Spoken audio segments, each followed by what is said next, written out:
नमस्कार।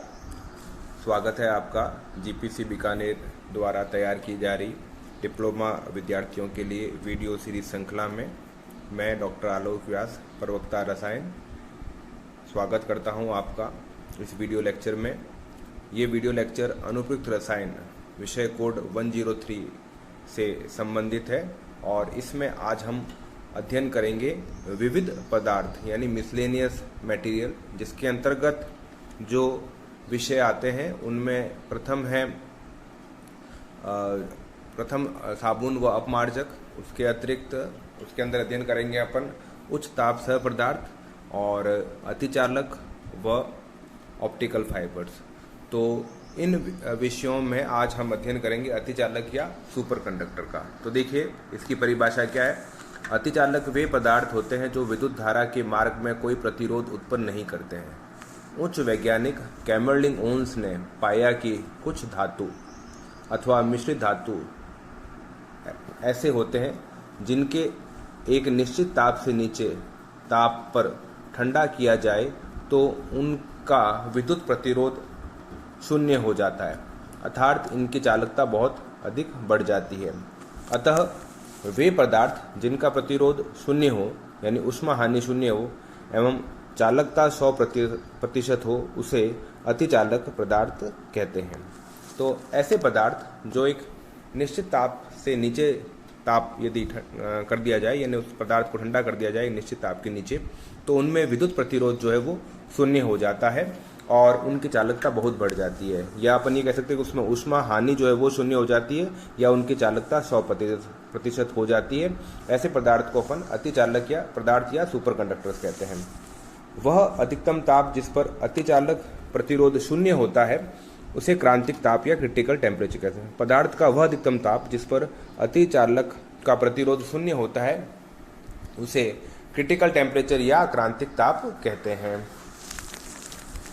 कैमर्लिंग ओन्स ने 1911 में अध्ययन के दौरान पाया कि मरकरी को यदि ठंडा किया जाए तो 4.1 केल्विन यानी 4.1 केल्विन ताप के नीचे पारे की प्रतिरोधकता अचानक शून्य पर पहुंच जाती है तथा पारा अतिचालक अवस्था में पहुंच जाता है। यानी कैमर्लिंग ओन्स ने सबसे पहले इस पर अध्ययन किया और ये पाया कि यदि आप मरकरी का तापमान 4.1 केल्विन से नीचे कर दें तो उसकी प्रतिरोधकता अचानक शून्य पर पहुंच जाती है और जो पारा है यानी मरकरी जो है वो अतिचालक अवस्था में पहुंच जाता है। हीलियम गैस को उसके क्रांतिक ताप यानी क्रांतिक ताप क्या होता है, वह ताप जिसके नीचे कोई भी पदार्थ अतिचालकता का गुण शो करता है। तो हीलियम गैस को उसके क्रांतिक ताप यानी कि 4.1 केल्विन से नीचे ठंडा करने पर द्रवीकृत जो है उसे किया जा सकता है। तो ये देखिए आपके सामने एक वक्र है, ग्राफ है जिसमें विद्युत प्रतिरोध दर्शाया गया है और जो अतिचालक पदार्थ हैं उनमें आप देखिए प्रतिरोध एकदम से क्या हो जाता है, शून्य हो जाता है। जबकि सामान्य पदार्थ में तापमान जो है वो कम होने पर प्रतिरोध कम होता है, लेकिन अतिचालक में एकदम से क्या हो जाता है, समाप्त हो जाता है या शून्य हो जाता है। अब अतिचालक पदार्थों के गुण क्या हैं देखिए। सबसे जो महत्वपूर्ण गुण है इनमें कि सामान्य ताप पर इनका जो विद्युत अवरोधकता है वो अन्य धातुओं से अधिक होती है। सामान्य ताप पर इनकी जो विद्युत अवरोधकता है वो यानी जो इलेक्ट्रिकल रेजिस्टेंस है सामान्य ताप पर वो अन्य धातुओं की अपेक्षा अधिक होती है। दूसरा, अतिचालक पदार्थों में जब विद्युत धारा प्रवाहित की जाती है तो ऊष्मा का मान शून्य हो जाता है। यदि अतिचालक पदार्थों में जब विद्युत धारा प्रवाहित की जाती है तो ऊष्मा का मान जो है वो शून्य हो जाता है। मतलब अगर अपन करंट प्रवाहित करेंगे तो इसमें ऊष्मा हानि नहीं होगी। तीसरा, अतिचालक प्रतिचुंबकीय होते हैं। ये क्या होते हैं, डायमैग्नेटिक। इनका चुंबकीय गुण क्या होता है, डायमैग्नेटिक होता है। जब किसी अतिचालक पदार्थ का तापमान बढ़ाया जाता है तो ये सामान्य अवस्था में परिवर्तित हो जाता है। जैसे मान लो कोई सुपर कंडक्टर है, अतिचालक पदार्थ है और आपने उसका तापमान बढ़ा दिया तो ये सामान्य अवस्था में आ जाएगा, यानी इसका जो विद्युत प्रतिरोध है वो सामान्य हो जाएगा।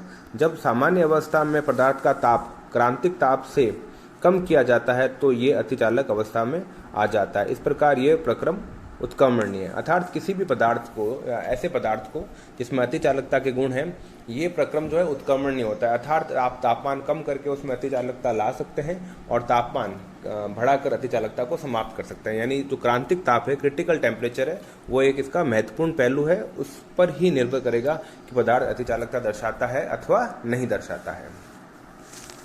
अब देखिए नेक्स्ट हम एक प्रभाव का अध्ययन करें जिसे मिजनर प्रभाव कहते हैं। जब किसी सामान्य अवस्था में पदार्थ को चुंबकीय क्षेत्र में रखा जाता है और मतलब सामान्य अवस्था में जब किसी सामान्य अवस्था के पदार्थ को चुंबकीय क्षेत्र में रखा जाए तथा ताप कम करके क्रांतिक ताप से भी कम कर दिया जाए तो पदार्थ अतिचालक अवस्था में आ जाता है, जैसे कि अपन ने अध्ययन किया। ऐसी स्थिति में उसमें से चुंबकीय बल रेखाएं नहीं गुजरती। ऐसी स्थिति में उनमें से क्या नहीं गुजरती? चुंबकीय बल रेखाएं नहीं गुजरती।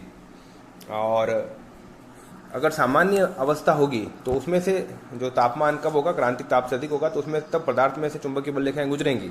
लेकिन यदि वो अतिचालक अवस्था में है तो देखिए जो चुंबकीय रेखाएं हैं वो पदार्थ में से नहीं गुजरती, उसके चारों तरफ से गुजर रही है, तो ये अतिचालक अवस्था कहलाएगी। ये प्रभाव जो है मिजनर प्रभाव कहलाता है। मिजनर प्रभाव का मतलब ये है कि जब पदार्थ अतिचालक अवस्था में होगा यानी उसका तापमान क्रांतिक ताप से कम होगा तो चुंबकीय बल रेखाएं उसमें से नहीं गुजरेगी और ये मिजनर प्रभाव कहलाता है।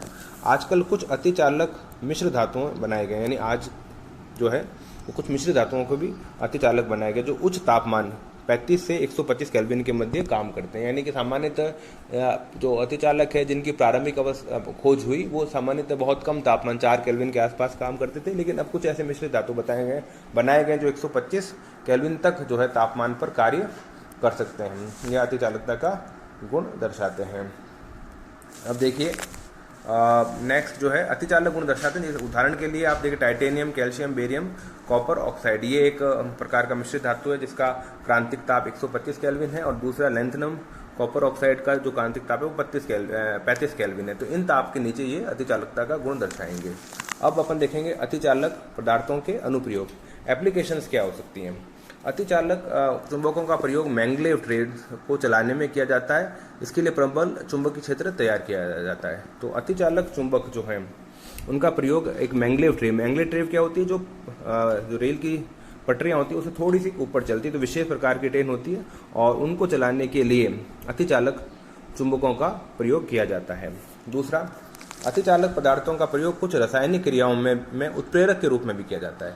यानी अगर केवल यही नहीं है कि इसका भौतिक या अभियांत्रिक उपयोग हो, रासायनिक उपयोग भी है कि रासायनिक क्रियाओं में उत्प्रेरक के रूप में किया। उदाहरण के लिए यूटेरियम, बेरियम, कॉपर का जो क्यूप्रेट्स कहलाता है ऑक्साइड का प्रयोग ऑक्सीकरण या निर्जीकरण के लिए होता है। उसके अतिरिक्त आप देखिए कंप्यूटर में सुपर चिप के रूप में भी ये जो है अतिचालक पदार्थ प्रयोग में आते हैं और इनकी जो कार्य क्षमता होती है वो सिलिकॉन चिप से 1000 गुना से अधिक तेज होती है। तो अतिचालक पदार्थ हैं वो कंप्यूटर में सुपर चिप बनाने के भी काम आते हैं। बगैर हानि के विद्युत शक्ति को एक स्थान से दूसरे स्थान पर पहुंचाने में भी आते हैं। तो वैसे भी विद्युत ऊर्जा की जो सबसे अधिक हानि होती है वो ट्रांसमिशन के दौरान होती है।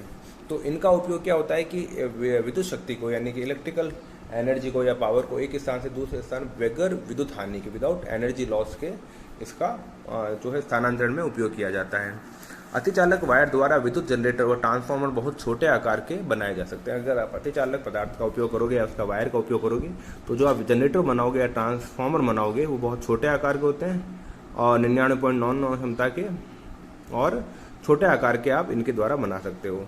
इसके अतिरिक्त देखिए घूर्णन मशीनों में बीयरिंग के रूप में भी किया जाता है। यानी घूर्णन मशीनों में जो बॉल बीयरिंग्स होती हैं उनमें भी इनका उपयोग किया जाता है जिससे कि घर्षण से होने वाला नुकसान कम हो। घर्षण से होने वाले नुकसान को कम करने के लिए घूर्णन मशीनों में भी जो है वो उत्प्रेरकों का प्रयोग, अतिचालकों का जो सुपर कंडक्टर है उनका उपयोग किया जाता है।